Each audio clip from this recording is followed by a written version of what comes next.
Hello friends, welcome to my channel stock market world.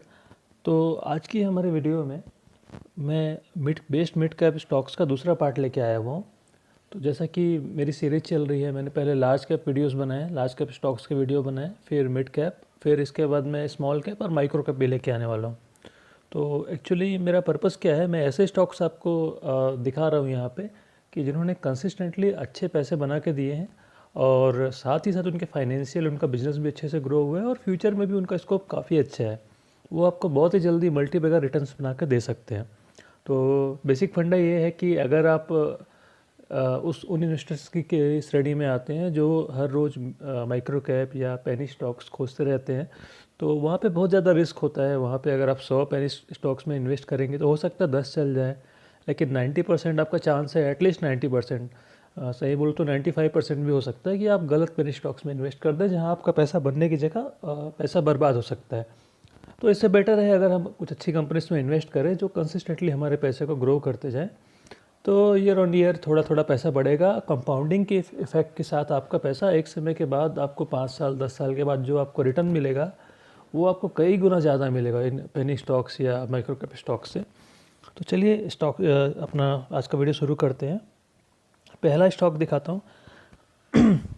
तो पहला stock जो मेरा है, मैंने सेलेक्ट किया आपके लिए इस वीडियो में, वो है हैप्पीएस्ट माइंड एंड टेक्नोलॉजी।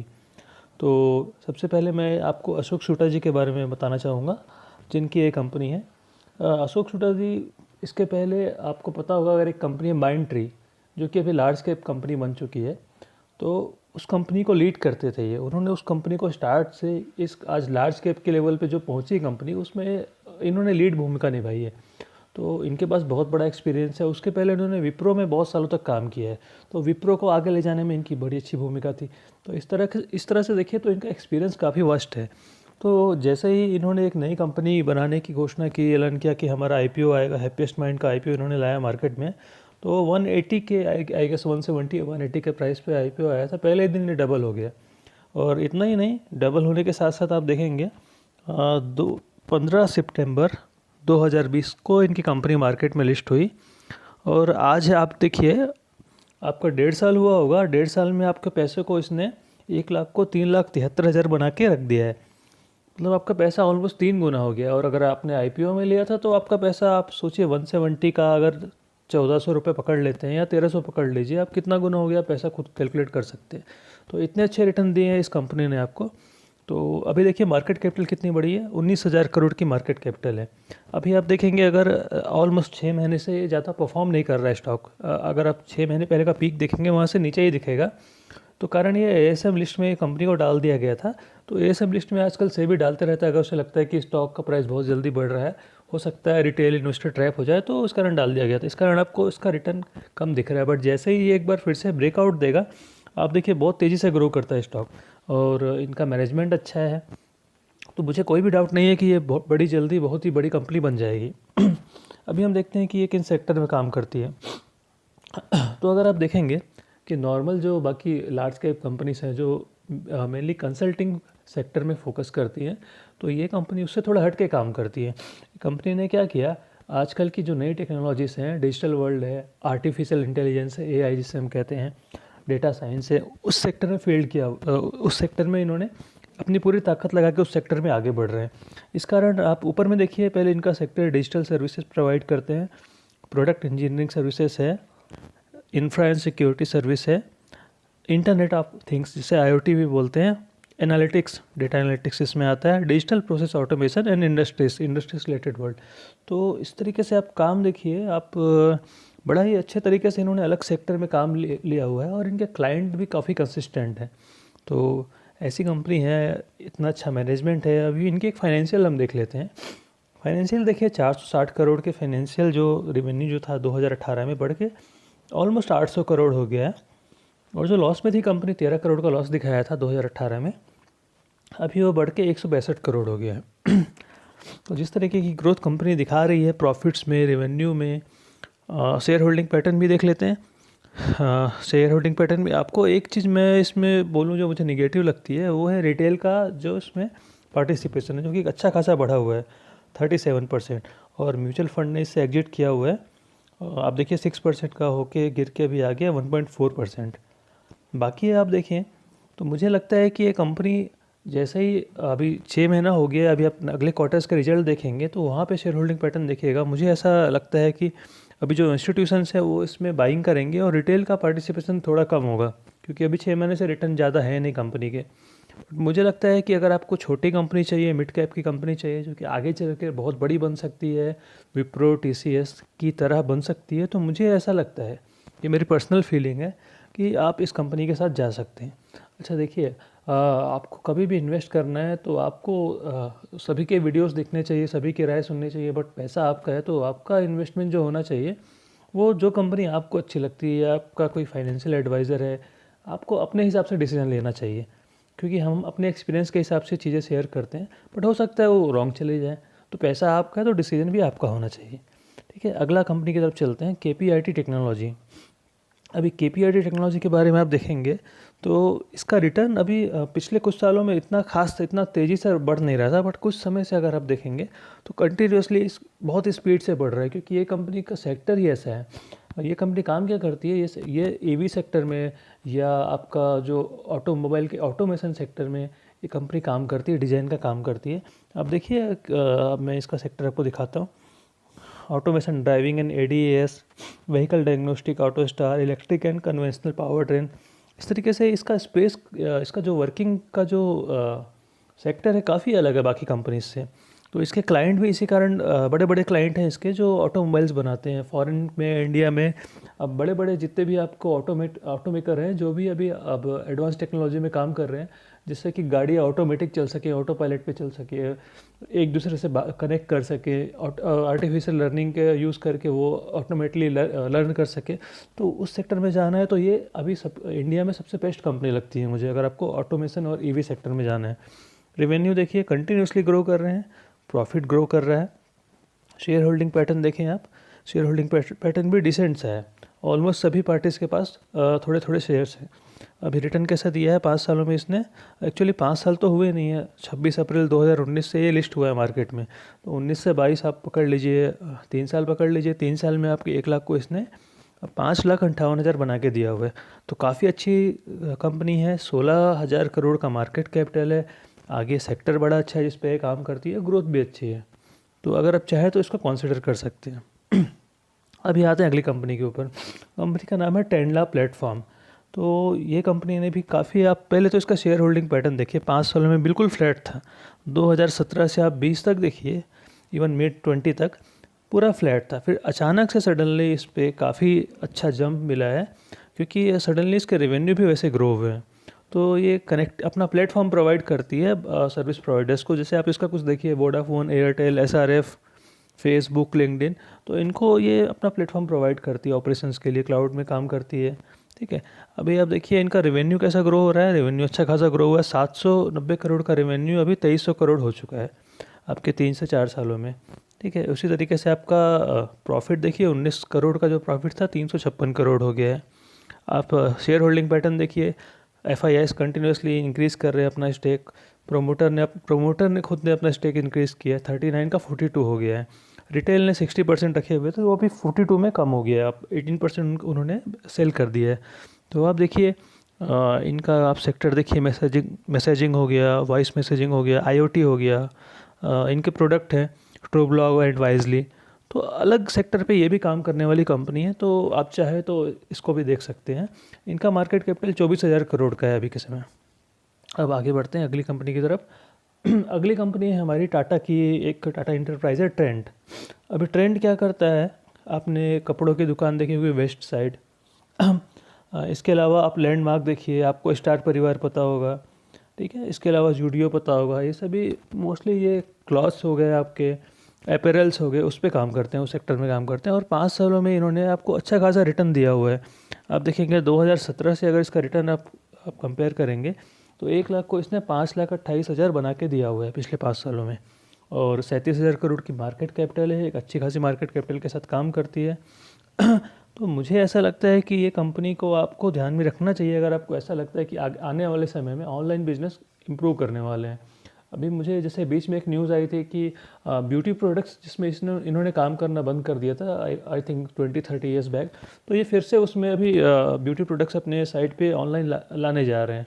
तो आई गेस अगर ये जैसे नायका का आईपीओ देखिए इतना सक्सेसफुल हुआ, तो अगर उस तरीके से ब्यूटी प्रोडक्ट्स इनके आएंगे और ऑलरेडी इनके कपड़ों के अपैरल्स के बहुत सारे अच्छे बिजनेस होते हैं, तो मुझे लगता है ये फ्यूचर में अच्छा खासा ग्रो कर सकती है। आप इनका रेवेन्यू देखिए, 2200 करोड़ का रेवेन्यू 2700 करोड़ हो गया, 87 करोड़ का प्रॉफिट 123 करोड़ तक बढ़ा। बट अभी 2021 में ये डाउन हुआ है, आपका रेवेन्यू भी कम हुआ और इनका प्रॉफिट भी कम हुआ। तो जब भी कुछ ऐसी क्रूशियल सिचुएशन आती है जैसे कि कोरोना हो गया, तो लोग क्या करते हैं, लोग उस सेक्टर में इन्वेस्ट करते हैं जो उनका एसेंशियल चीज़ होती है, जो नेसेसिटी है उनकी। आप देखिए, आप फूड सेक्टर देख लीजिए, आपकी जो आपको चाहिए ही चाहिए, या आपका बेसिक रिक्वायरमेंट एजुकेशन हो गया आपका, इस तरीके की चीज़ों में लोग इन्वेस्ट करना ज़्यादा पसंद करते हैं। और कपड़े हो गए आपके, ये अदर चीज़ें हो गई है, तो उसमें वो इन्वेस्ट कम करते हैं। इसलिए मुझे लगता है कि इनका रेवेन्यू का अच्छा खासा डाउन हुआ था, प्रॉफिट भी इनका नेगेटिव में आ गया था। बट उसी टाइम पे अगर आप देखें तो एफ ने क्या किया है, जो इनका 20% का जो इनका स्टेक था उसको बढ़ा के 30% कर दिया शेयर होल्डिंग। अगर आप देखते हैं तो डी ने क्या किया, 3.4 से 5.1 कर दिया। तो मतलब क्या हुआ, मतलब ये सभी पार्टियाँ, आप देखिए, म्यूचुअल फंड ने कम किया और रिटेल ने कम किया। तो ये सभी जो एफ है, डी है, वो सभी इसको ख़रीद क्यों रही हैं? अगर इनका प्रॉफिट कम हो रहा है फिर भी उनको उसमें स्टेक बढ़ा रही है। तो ये इंस्टीट्यूशन तभी किसी चीज़ में ख़रीदारी करते हैं जब उनको वैल्यू दिखती है, जब उनको दिखता है कि फ्यूचर में अच्छा रिटर्न होने वाला है। तो मुझे लगता है ये अगर आप लॉन्ग टर्म के लिए होल्ड करते हैं तो एक अच्छा खासा रिटर्न दे सकती है। आगे बढ़ते हैं। आगे बढ़ते हुए हम अगली कंपनी की तरफ आते हैं जिसका नाम है एफएल इंडिया लिमिटेड।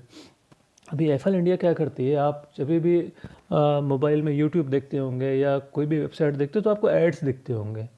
तो वो एडवर्टाइज आपको 2-3 कंपनीज़ की, एक्चुअली मैंने बहुत सारी कंपनीज़ हैं, तो मेजर बोल तो गूगल के ऐड आते हैं, कभी कभी माइक्रोसॉफ्ट के थ्रू ऐड आ सकते हैं।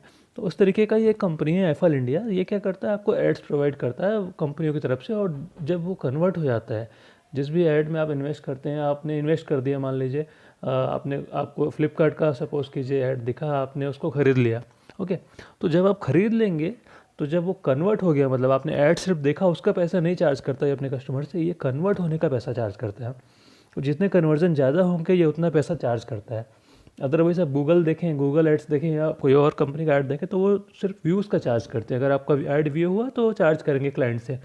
तो इनका बिजनेस मॉडल बहुत डिफरेंट है, ये सिर्फ कन्वर्जन पे चार्ज करते हैं, इसलिए इनको कंटिन्यूसली अच्छे प्रोजेक्ट्स मिल रहे हैं, इनका रेवेन्यू भी ग्रो हो रहा है।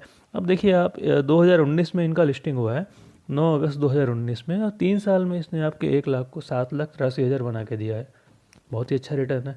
इससे अच्छा रिटर्न और क्या हम एक्सपेक्ट कर सकते हैं? और ये सिर्फ इंडिया में नहीं, मोर देन 20+ कंट्रीज़ में काम करता है, ठीक है। 35+ लैंग्वेज में ये अपने एड्स देते हैं। अब फाइनेंशियल इनका देखिए 168 करोड़ का जो इनका जो रेवेन्यू था वो बढ़ के 558 करोड़ हो गया, और 28 करोड़ का जो प्रॉफिट है वो बढ़ के 135 करोड़ हो गया। अभी आप जस्ट सोचिए, कंपेयर कीजिए, ट्रेंड का प्रॉफिट और रेवेन्यू कम हुआ, बट एफएल का रेवेन्यू भी बढ़ रहा है, प्रॉफिट भी बढ़ रहा है। कारण क्या है? कारण ये है कि इनका जो बिज़नेस है ना, एसेट लाइट मॉडल पे काम करता है। मतलब एक बार इन्होंने अपना सॉफ्टवेयर डेवलप कर लिया, तो उसके बाद उनको ज़्यादा उसको मेंटेन करने में ज़्यादा खर्चा नहीं आता। इनका एम्प्लॉइज़ भी बहुत ज़्यादा नहीं है, तो इस कारण आप देखेंगे इनका प्रॉफिट भी बढ़ रहा है, और वर्क फ्रॉम होम में से इनको कुछ फ़र्क नहीं पड़ता, आराम से इनका कंटिन्यूसली बिजनेस चल रहा है। तो आप देखिए कंटिन्यूसली सब बढ़ रहा है, इसलिए आप अगर उसका शेयर होल्डिंग भी देखिए, एफ इसने 8 से 16% खरीद लिया है, डी अभी 1.1 पे है, म्यूचुअल फंड 5.3 और पब्लिक 7.6। और ये पिछले कुछ समय से, 6 महीने से ये स्टॉक चल भी नहीं रहा है, परफॉर्म भी नहीं कर रहा है। जब से ASM लिस्ट में गया था तब से परफॉर्मेंस कम हो गई। बट मुझे लगता है जब ये ब्रेकआउट देगा तो अच्छा खासा ब्रेकआउट देगा, और आई गेस क्वार्टरली रिजल्ट काफ़ी अच्छे आएंगे इनके। तो आई गेस एफएल इंडिया आप कंसीडर कर सकते हैं, आप उसको स्टडी करके अगर आपको अच्छा लगता है तो उसमें इन्वेस्ट कर सकते हैं। अभी अगला एक पाइपिंग का कंपनी है, APL Apollo tubes. APL Apollo steel tubes, actually steel pipes. तो आप कंपेयर करेंगे, हमने पहले भी डिस्कस किया हुआ है, हमने क्या एस्ट्रल पाइप्स डिस्कस किया था। तो अब मोस्टली अगर देखें, प्रिंस पाइप देखें, एस्ट्रल पाइप देखें, तो वो सभी क्या करते हैं, PVC पाइप जो होते हैं, प्लास्टिक पाइप समझ लीजिए, उस पर बिजनेस करते हैं, जो कि आजकल काफ़ी ग्रो हो रहा है। बट APL अपोलो जो है, स्टील के पाइप्स, स्टील की ट्यूब्स जो स्ट्रक्चर में भी यूज़ होते हैं, इनको स्ट्रक्चरल पाइप भी बोल सकते हैं। ये सिर्फ वाटर सप्लाई इस तरीके के काम के लिए नहीं, आप स्ट्रक्चर बनाने के लिए भी इनका काफ़ी अच्छा यूज़ होता है। तो आप इनकी एक बार वेबसाइट पर जाइए और इनके प्रोडक्ट्स देखिए, वहाँ पे आपको इमेजेस के साथ अच्छा दिखाया गया है कि ये कहाँ पे इन्वेस्ट करते हैं। अब इसी कारण देखिए, आप पहले तो 23,000 करोड़ की कंपनी है, 5 साल का रिटर्न देखेंगे तो आपके 5 साल में 1 लाख को इसने बना के दिया हुआ है 10 लाख रुपए।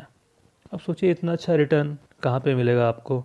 अभी देखिए अपोलो स्ट्रक्चर, अपोलो के कुछ अलग अलग तरीके के आपको दिखा रहे ब्रांड जिस पे ये काम करते हैं, अपोलो स्टैंडर्ड, अपोलो एक्सक्लूसिव, है ना। फाइनेंशियल इनके क्या बढ़ रहे हैं, 5,000 का जो 5,300 का रेवेन्यू हो गया 8,500 का, 158 करोड़ का आपका प्रॉफिट हो गया 360 करोड़ का। आपके F I S continuously buying कर रहे हैं, D I S 3.9%, okay. Promoter 38.4 से इन्होंने थोड़ा स्टेक कम किया है, म्यूचुअल फंड ने स्टेक कम किया है, पब्लिक का स्टेक तो 47 से गिर के 29% हो गया है। तो आप सोचिए कि कंटिन्यूसली जिसमें इंस्टीट्यूशंस बाइंग कर रहे हैं, इनका रेवेन्यू भी अच्छा आ रहा है, तो मुझे लगता है आपको इस कंपनी को एक बार कंसिडर करना चाहिए इन्वेस्टमेंट के लिए। चलिए आगे बढ़ते हैं। अगला कंपनी है ट्राइडेंट ग्रुप। अभी ट्राइडेंट टेक्सटाइल सेक्टर में काम करता है, एक्सपोर्ट भी करता है। ये क्या करता है, अपना फिनिश प्रोडक्ट भी एक्सपोर्ट करता है, एज वेल एज जो रॉ मटेरियल होता है ना फिनिश आपका गारमेंट्स बनाने के लिए, वो भी एक्सपोर्ट करता है। तो अभी आप देखेंगे इनका जो भी रिटर्न है, ये 2020 तक का कोई रिटर्न नहीं, 2021 में आने के बाद सडनली इसमें रैली पकड़ी हुई है। तो इसलिए आपका 5 साल का रिटर्न इसमें दिख रहा है कि आपके 1 लाख को इसने ऑलमोस्ट 9 लाख बना के दिया है। बट रिटर्न अभी अभी अभी का है। और जैसा कि गवर्नमेंट ने PLI स्कीम लाया, उस PLI स्कीम के अंदर टेक्सटाइल सेक्टर को इंक्लूड किया हुआ है, ओके। इसके अलावा बहुत सारी फैसिलिटीज़ अलग से दे रहा है, क्योंकि गवर्नमेंट को पता है हमें अगर ग्रो करना है तो हमें हमारा एक्सपोर्ट बढ़ाना पड़ेगा, और साथ ही साथ इम्पोर्ट कम करना पड़ेगा। तो ये कंपनी को इस गवर्नमेंट की इस स्कीम से बड़ा फ़ायदा हुआ है। आप देखिए इनका रेवेन्यू 4,600 का आप कम ही हुआ है, रेवेन्यू बढ़ा नहीं है, 4,500 हो गया है। नेट इनकम 266 की 304 हुई है। बट आने वाले क्वार्टर्स में, जैसे कि पिछले क्वार्टर के नंबर इसके अच्छे आए थे, इस क्वार्टर में नंबर भी ऐसी उम्मीद है कि अच्छे आएंगे। तो जब आप अगला फाइनेंशियल ईयर देखेंगे 2022, तो आपको अच्छा खासा एक इंक्रीज़ मिलेगा net income as well as revenue में।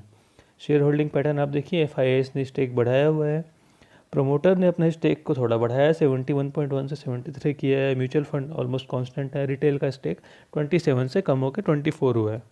तो आई गेस अगर आपको ऐसा कोई फ्यूचरिस्टिक स्टॉक चाहिए जो कि अभी मिड कैप से बढ़ के लार्ज कैप बन जाए और जिस पे गवर्नमेंट का भी सपोर्ट हो, तो इस कंपनी को आप कंसिडर कर सकते हैं। अब देखिए किस सेक्टर में काम करती है, बेड बाथ पेपर, अच्छा पेपर भी इनका एक सेक्टर है, पेपर भी ये बनाती है, केमिकल्स, एनर्जी, FMCG। आप डिटेल्स इनका पढ़ सकते हैं, अब इनके साइट पर जाएंगे तो काफ़ी अच्छा डिटेल आपको मिल जाएगा। अब हम अगली कंपनी की तरफ आते हैं जो है इंडिया मार्ट इंटरमेश। अभी इंडिया मार्ट क्या करता है, इसको इंडिया का अली बाबा बोला जाता है। तो इसकी वेबसाइट पे आप देखेंगे ना, जितने भी रिटेलर्स हैं, छोटे शहर से लेकर बड़े शहरों तक देख लीजिए, थाउजेंड्स ऑफ रिटेलर्स इनके साइट पे लिस्टेड हैं। आपको कोई भी प्रोडक्ट अगर ख़रीदना है तो आप इनके साइट के थ्रू कोई भी प्रोडक्ट आपको जो चाहिए, आप स्टील चाहिए, पाइप चाहिए, आपको घरेलू सामान चाहिए, जो भी चाहिए आपको, आप वहाँ पे जाइए, सर्च कीजिए इनके साइट पे, आपको आपके सिटी में जो रिटेलर हैं उनके नाम मिलेंगे, वहाँ से कांटेक्ट निकालिए, वहाँ से ऑनलाइन ख़रीद लीजिए या फिर वहाँ साइट पे उनसे फ़ोन में बात करके ख़रीद लीजिए। तो ये कनेक्ट करते हैं बायर्स और सेलर्स को। तो इंडिया का number 1 B2B platform, B2B service provider है इंडिया मार्ट इंटरमेश। स्नैपडील भी आई गेस इसी फील्ड में काम करता है, बट वो इससे बहुत बहुत पीछे है। अभी मार्केट कैपिटल है इसका 20,000 करोड़ का, और 2019 में इसकी लिस्टिंग हुई है। 2019 से लेकर अभी तक 3 साल में आपके 1 लाख को इसने 4 लाख बना के दिया हुआ है, सॉरी 5 लाख बना के दिया है। तो आप देखिए इनका रेवेन्यू 429 करोड़ से बढ़ के 756 हो गया, प्रॉफिट 54 करोड़ से बढ़ के 280 हो गया। तो हर सब कुछ इनका अच्छा ही डिसेंट ही दिखेगा आपको। शेयर होल्डिंग देखिए, फॉरेन वालों ने 21 से बढ़ा के 27.9 कर लिया, रिटेल वालों का 21 घट के 17.9 हो गया। तो अच्छा खासा इनका एक शेयर होल्डिंग पैटर्न है, एक इनका फाइनेंस है। अब देखिए इनको क्या चाहिए, आपको इनका जो वेबसाइट पे लिखा रहता है tell us what you need, आप प्रोडक्ट डालिए, आप अपना मोबाइल नंबर डालिए, नाम डालिए, आपको ये कांटेक्ट करेंगे, ओके। अब अगली कंपनी की तरफ चलते हैं। अगली कंपनी का नाम है आवास फाइनेंशियरिस। तो ये क्या करता है, आवास जैसा कि नाम है, आवास घर, तो ये होम फाइनेंस में काम करता है। अगर आपको घर बनाना है, घर बनाने से रिलेटेड लोन चाहिए, या आपको घर का मॉडिफिकेशन करना है उससे रिलेटेड लोन चाहिए, तो वो सब लोन आपको यहाँ से आराम से मिल जाएगा। तो वो पर्टिकुलर आवास होम फाइनेंस में काम करती है कंपनी। अभी ये 2018 से आप देखेंगे तो 4 सालों में, 4 साल हुए नहीं एक्चुअली, 3.5 साल में इन्होंने आपके 1 लाख को 3,67,000 बना के दिया हुआ है। शेयर होल्डिंग पैटर्न देखिए, FIS कंटिन्यूसली बाइंग कर रहे हैं, 24% का स्टेक बढ़ा के ऑलमोस्ट 40% कर दिया है इन्होंने। और आप देखें तो रिटेल का 10% था, 10.4, अभी भी 10.9 ही है, ऑलमोस्ट कांस्टेंट है। तो अब प्रमोटर ने सेल किया है, प्रमोटर को पैसे की ज़रूरत थी, तो उसको FIS ने कंटिन्यूसली बाई किया हुआ है। अब देखिए कहाँ कहाँ फाइनेंस करते हैं ये, नीचे आप इमेज में देख सकते हैं। फाइनेंशियल इनका देखिए, अब इसके अलावा ऑलमोस्ट 500 करोड़ का इनका 2018 में रेवेन्यू था, 1100 करोड़ हो गया है। नेट इनकम बढ़ रहा है, 93 करोड़ का 290 करोड़ हो गया है। तो आप अगर इस तरीके की कंपनी में इन्वेस्ट करते हैं, अगर आप उनकी फंडामेंटल चेक करते हैं, कंपनी किस फील्ड में काम कर रही है, फाइनेंशियल कैसा है, शेयर होल्डिंग पैटर्न कैसा है, रिटर्न कैसा है, तो मोस्टली आप अच्छे खासे प्रॉफिट में रहेंगे। और हो सकता है अगर आपको प्रॉफिट ना हो तो लॉस तो बिल्कुल भी ना होगा, बट अगर आप पेनी स्टॉक, माइक्रो कैप में ज़्यादा इन्वेस्ट करते हैं तो वहाँ पे चांस होते हैं आपके लॉस बहुत ज़्यादा हो जाए। तो चलिए अब अगली कंपनी की तरफ चलते हैं।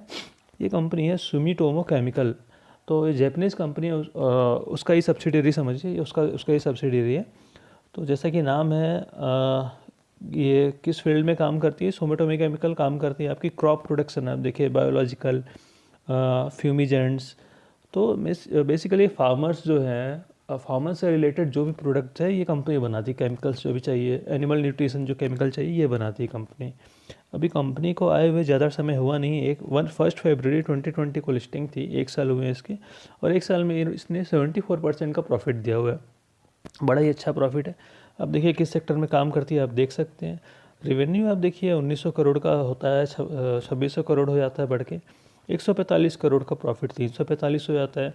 शेयर होल्डिंग पैटर्न काफ़ी डिसेंट है। आप देखिए FIS ने इंक्रीज़ किया हुआ है, DIS ने अपने शेयर स्टेक इंक्रीज़ किया गया है। आप देखिए रिटेल के पास 17%, म्यूचुअल फंड के पास 1.8 और प्रोमोटर के पास 75।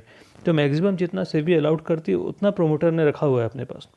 तो अगर आपको लगता है कि आगे चल के इस फील्ड में जहाँ पे फार्मर्स के लिए कुछ किया जाएगा, गवर्नमेंट की मदद हो जाएगी, गवर्नमेंट मदद करेगी फार्मर्स की, तो ये कंपनी आप ध्यान में रख सकते हैं, सुमिटोमो केमिकल। अब आगे बढ़ते हैं अगली कंपनी की तरफ। अब अगली कंपनी, जैसा कि हमने डिक्सन देखा था मेक इन इंडिया के लिए, उसी तरीके की कंपनी अंबर इंटरप्राइज। तो ये क्या करती है, कॉन्ट्रैक्ट लेके मैन्युफैक्चर करती है। क्या मैन्युफैक्चर करती है आप देखिए नीचे, ये आपका RAC में, मतलब कि आपका जो घर में AC लगे होते हैं, फ्रिज होते हैं आपके, ओके, उन सभी सेक्टर को ये कॉन्ट्रैक्ट में बड़ी बड़ी कंपनियों के लिए मैन्युफैक्चर करके देती है। अब देखिए मोबाइल एयर कंडीशनर हो गया, नॉन AC कंपोनेंट्स भी हैं, AC कंपोनेंट्स है, रूम एयर कंडीशनर है। इन सभी चीज़ों को आप ध्यान से देखिए कौन कौन सी चीज़ बनाती है। तो ये कंपनी एक्चुअली बहुत पुरानी है, बट अभी PLI स्कीम के कारण इनका प्रॉफिट सडनली बढ़ रहा है। गवर्नमेंट सपोर्ट कर रही है ऐसी कंपनीज को। इनके क्लाइंट के नाम देख लीजिए, Daikin, Mahindra, Carrier, Godrej, Hitachi, तो बड़े अच्छे अच्छे क्लाइंट हैं। और इनका रिटर्न देखिए, 2018 से कंपनी लिस्टेड है, आपके 1 लाख को इसने 2,78,000 बना के दिया है, वो भी तब जब पिछले 1 साल में इसका रिटर्न काफ़ी कुछ रहा नहीं, ज़्यादा कुछ भागा नहीं कंपनी का स्टॉक। क्योंकि अभी कोरोना के कारण आप खुद ही सोचिए कि आप AC का डिमांड या आपका जो फ्रिज का डिमांड कितना रहा होगा, ये कंटिन्यूसली कम हुआ है, इसके लिए इसका प्रॉफिट भी कम हुआ है। फाइनेंशियल फिर भी आप देखते हैं, हम इसका कंपेयर करते हैं, तो 2100 करोड़ का जो 2018 में रेवेन्यू था वो 3000 करोड़ पहुंचा, जबकि 2020 में वो 3900 करोड़ पहुंच चुका था। प्रॉफिट भी आप देखिए 62 का अभी 81 में पहुंचा है इस फाइनेंशियल ईयर में। तो ये जैसा ही आपका कोरोना कम होगा, ये कंटिन्यूसली आप इंक्रीज़ करता ही जाएगा। शेयर होल्डिंग पैटर्न जस्ट एक बार देख लेते हैं। आप देखिए FIS 13% स्टेक लेके रखे थे, अभी 29% में आ गए हैं। इसी तरीके से अगर आप पब्लिक देखिए, जो 36% लेके रखी थी वो 21, मतलब 15% इन्होंने सेल किया हुआ है। म्यूचुअल फंड ने 6.5 से 8.9 पे आ गए। शेयर होल्डिंग काफ़ी डिसेंट है, रिटर्न इनके अच्छे आने वाले हैं। आप इस फाइनेंशियल ईयर में देखेंगे 22 में इनका रिटर्न काफ़ी अच्छे आएंगे। आगे बढ़ते हैं। सॉफ्टवेयर की एक और कंपनी है जो कि प्रोडक्ट लाइफ साइकिल में काम करती है। आपका जो भी प्रोडक्ट है उसके लाइफ साइकिल में किसी भी स्टेज में अगर आपको कोई सॉफ्टवेयर की ज़रूरत है तो ये कंपनी आपको बना के देगी, ठीक है। तो ये कंपनी का भी ग्रोथ पिछले 1 साल में, 1-1.5 साल में काफ़ी अच्छा हुआ है। तो इसने आपके 5 साल में 1 लाख को आपका बना के दिया है, इसने 7 लाख रुपये बना के दिया हुआ है। 34,000 करोड़ का मार्केट कैपिटल है। फाइनेंशियल देखिए कंटिन्यूसली ग्रो हो रहा है, प्रॉफिट देखिए कंटिन्यूसली ग्रो हो रहा है। सॉफ्टवेयर कंपनीज़ को वैसे भी कोरोना से या लॉकडाउन से कोई फ़र्क पड़ता नहीं है, तो कंटिन्यूसली ग्रो हो रहा है। शेयर होल्डिंग पैटर्न देखिए काफ़ी डिसेंट दिखेगा आपको। रिटेल का जो पार्टिसिपेशन था 23% का था, वो गिर के 21.6 हो गया है। बाकी सभी का ग्रो हो रहा है, म्यूचुअल फंड का ग्रो हुआ है अच्छा खासा, DIA का ग्रो हुआ है, FIIs का ग्रो हुआ है। आप देख सकते हैं इनके साइट पे जाइए और इनके कुछ इंपॉर्टेंट पॉइंट्स हैं, आप इनको पढ़ लीजिएगा। मैंने नीचे यहाँ पे स्क्रीनशॉट लेके रखा हुआ है।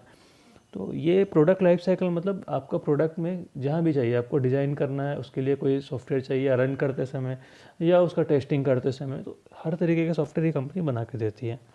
अब हमारी आखिरी कंपनी है रिलैक्सो फुटवेयर। अभी रिलैक्सो तो काफ़ी फेमस है, सबको पता होगा। ये बनाते क्या, ये जूते चप्पल के बिज़नेस में इन्वॉल्व है। अभी इनके बहुत सारे ब्रांड्स हैं अलग अलग।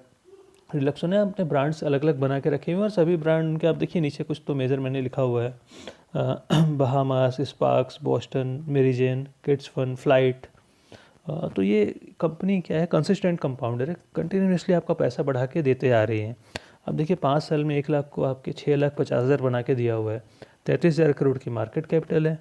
आप रेवेन्यू देखिए इनका कंटिन्यूसली इंक्रीज़ हुआ है। अब 2021 को एक एक्सेप्शनल मान सकते कोरोना के कारण। आप इनका फिर भी नेट इनकम देखिए, हालांकि रेवेन्यू इनका कम हुआ है 21 में, बट फिर भी इन्होंने अपना कॉस्ट कटिंग करके अपना नेट इनकम बढ़ाते गए हैं। 160 करोड़ का जो था इनका 290 करोड़ हो गया है। शेयर होल्डिंग पैटर्न आप देखिए इनका, काफ़ी डिसेंट सा शेयर होल्डिंग पैटर्न है। सभी के पास ऑलमोस्ट अच्छे खासे स्टेक हैं, DIS को छोड़कर बाकी सब ने स्टेक लेके रखा हुआ है और स्टेक अपना ज़्यादा ना ज़्यादा बढ़ रहा है ना ज़्यादा कम हो रहा है, ऑलमोस्ट कांस्टेंट है। तो मुझे लगता है रिलैक्सो जैसा एक कंसिस्टेंट कंपाउंडर जिसका बिजनेस हमेशा रहेगा। जूते चप्पल का बिजनेस कम होने वाला है नहीं। पहले के समय में सब लोगों के पास एक जूते होते थे, अभी के समय में पार्टी के लिए अलग, ऑफिस के लिए अलग, घर के लिए अलग, आप सोचिए। तो ये कंटिन्यूसली ग्रो करने ही वाला है।